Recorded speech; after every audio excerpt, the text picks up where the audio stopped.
ఎలా ఉంది మూవీ? ఎలా ఉంది సినిమా? అంతకేం లేదు. అందుకేం లేదు అంటే 600 రూపాయలు టికెట్ పట్టుకుని వర్త్ అనిపించిందా? 600 పెట్టి కొన్ని అందులో ఒక పాట లేదు. ముందు ఒక పాట కోసం వచ్చాను, ఒక పాట లేదు ఇందులో. ఏ పాట లేదు ఆ పాట.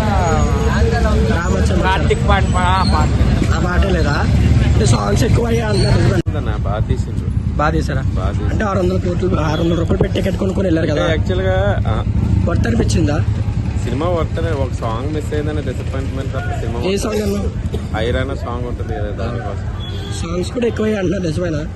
సాంగ్స్ ఎక్కువ అవ్వలేదని. అంటే యాక్చువల్ గా మనం ఒక ఎక్స్పెక్టేషన్ తో వస్తాం, అదైతే రీచ్ అవ్వలేదని అనిపించింది నాకైతే. రామ్ చరణ్ యాక్టింగ్ ఎలా ఉంది? రామ్ చరణ్ ఆయన ఒకడే సింగిల్ కార్డ్ ఎంటిటీ అని అంతే, మిగిలిన వాళ్ళంతా అంతే పర్లేదు. విలన్ క్యారెక్టరైజేషన్ ఎలా ఉంది? ఎస్జే సూర్య వాళ్ళిద్దరు కాంబినేషన్ చాలా బాగా తీసిండు. డైలాగులు కూడా చాలా బాగున్నాయి, బాగా తీసిండు. అదైతే శంకర్ మార్క్ అనిపించింది అంటారా?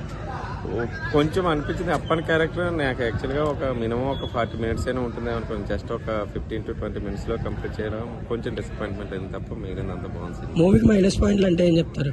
మేము మూవీకి మైనస్ పాయింట్లు అంటే యాక్చువల్గా మన సాంగ్స్ కొంచెం డ్రాబ్యాక్. దాంట్లో అది కాక చూసింది ఏంటంటే మినిమం 2-3 hours అని ఎక్స్పెక్ట్ చేసాం.